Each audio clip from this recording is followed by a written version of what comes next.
Hello, and welcome back to another Thursday edition of Whiskey Uncorked. Now, today we are going to be talking about the classic Laddie, which I'm sure is plainly obvious from the packaging. It is a very recognizable, maybe the most recognizable bottle in single malt Scotch whiskey, and it is a whiskey that definitely deserves maybe a little bit more attention than it does tend to get these days. Not going to talk about it too much, but a lot of the love right now is going towards the Port Charlotte 10-year-old, which is completely deserved. But I am a big fan of Bruichladdich and their spirit, their unpeated malt, which this obviously is. And we'll see if this can even begin to stack up against the new 18-year-old, which I reviewed a month or so ago. All right, so let's talk about this bottle. This is the classic Laddie from Bruichladdich. It is coming in at 50% ABV, like most Bruichladdich and Port Charlotte offerings do, unless it's specifically cask strength. Bottle code on this one is 23/101. So I take that this was bottled in 2023, and it is the new bottle design. They recently switched this up to be a little bit more environmentally friendly. They dropped all of their tins and things that their bottles would typically come in. Okay, so let's talk about the whiskey a little bit. I'm not going to get into too much in terms of the bottle code and all of the different casks that are used, because when you do type in that bottle code, you get a lot of information about the casks that were used and the types of barley that were used, because Bruichladdich does all this work in terms of cask variety and barley varietals, and it's all that information is there. The other thing you can find out is generally when the age statement to your bottle, because these do come with no age statement on them. They are natural color, non-chill filtered, all that good stuff. But if you go to the website, you can see what the youngest cask or casks, plural, were. And in this case, this bottle is 7 or 8 years old, which is older than the last bottle I had, which I think was only 6. But there are quite a few different types of casks in here, a lot of which are bourbon barrels, and some of the wine casks that were used were second fill. And I can tell you that generally speaking, this profile is going to, once again, resemble primarily a bourbon cask maturation. All right, let's see what we're getting on the nose today. So there is a very sweet cereal, sweet malt quality right off the bat. Lots of vanilla. And I do pick up barrel char, which for a young whiskey is kind of surprising, although we get it in bourbon quite a bit, even at relatively young ages, which made me think that maybe all of those second fill casks, particularly the wine casks, maybe those were re-charred casks. There are some dry grass notes here, which isn't surprising given the primary bourbon maturation. There is some faint brininess. I do get every once in a while I'll get what I find in Bruichladdich. I think sometimes people kind of pick it out as a lactic note, although I do sometimes get lactic notes separately to this, but it's like a faint, like fresh oyster, that brininess with like a touch of the seafood quality. That's definitely not jumping out of the glass on this one, like some of the older expressions that I've gotten to try have, but every once in a while I'll get just a little whiff of it. Maybe it's my brain wanting to get that, because I do enjoy that note on Bruichladdich. There is some black tea, maybe a touch of anise seed. Fruit wise, we're talking kind of grilled pears, again, some of that char, but fruit notes are pretty light. This is a malt forward whiskey for the most part. All right, why don't we get into the palate? Cheers. So when it first touches your tongue, it's pretty sweet. It's that sweet malty character, all of the vanilla, all of that bourbon barrel type of quality to it. Nothing shocking or surprising, but even just chewing on it for a little bit brings out some pretty quick pepperiness. Now, as I mentioned, these are 50% ABV. There's a little bit more punch to these in general, but it is kind of interesting. It's a lot of times it's fun to kind of get some of those transitions on the front of the palate, because a lot of the times the front of the palate, especially young whiskeys, it doesn't really change much, right? It tastes like what it tastes like. And so sometimes when you get some of those complexities that bleed in, it's nice to break up what is usually the sweet part of the overall experience. All right, let's do a second sip. Cheers. That ABV is bringing a peppery punch. As I mentioned, you can start to get it on the front of the palate, but you get a pretty good kick of pepperiness and minerality. And yeah, maybe a little bit of a grainy spirit quality, but that's pretty minimal.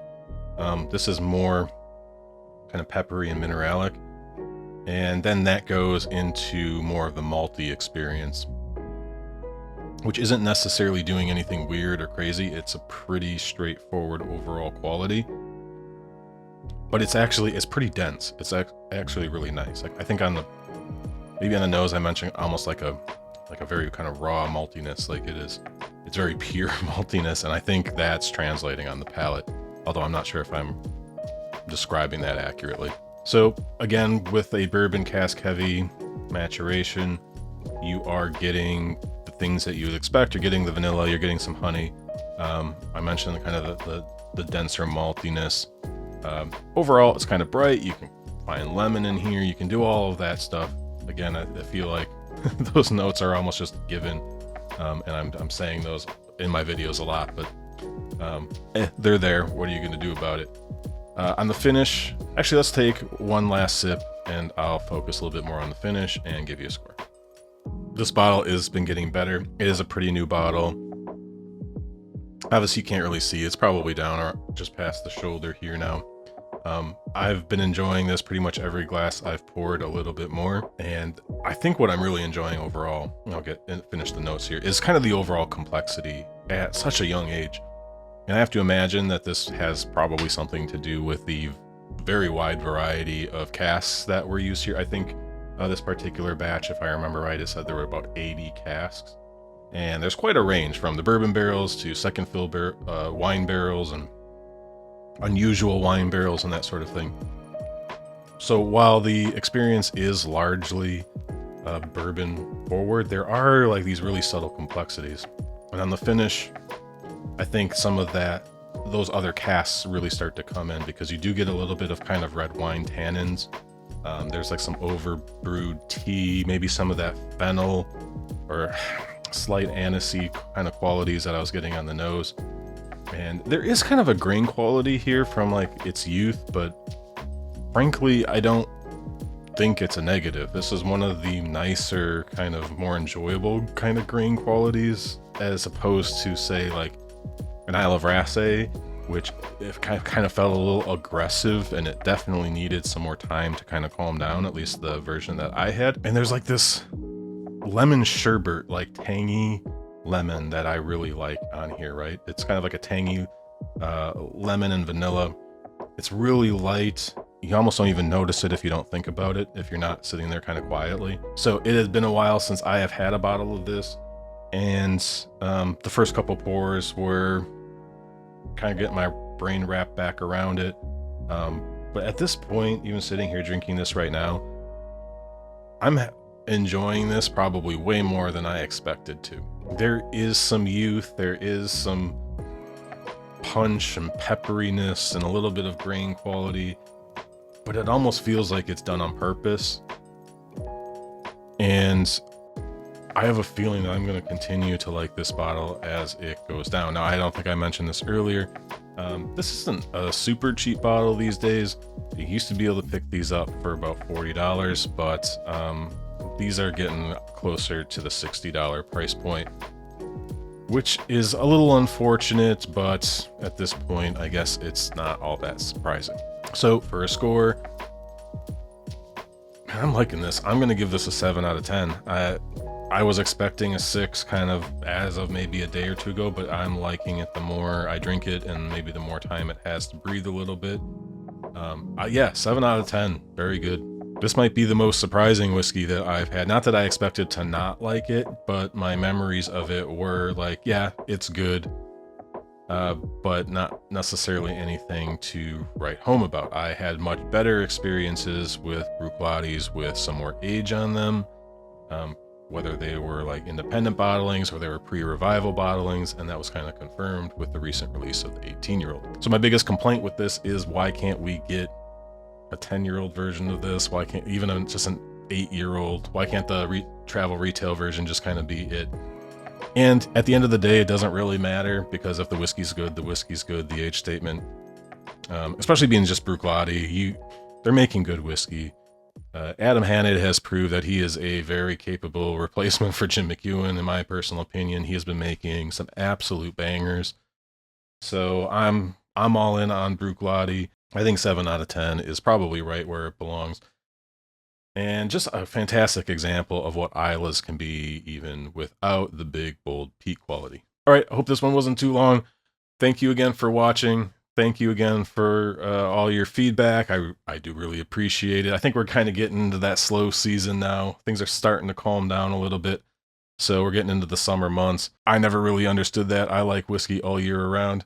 And in fact, I drink Scotch probably more in like the spring, summer, into the fall, because bourbon is kind of I always fall in love with bourbon in the fall and into the winters. But hey, what are you going to do? I'll be here if you're going to be here. Let's share a few drams. Thanks again for watching. Like, comment, and subscribe, all that stuff. Thank you so much.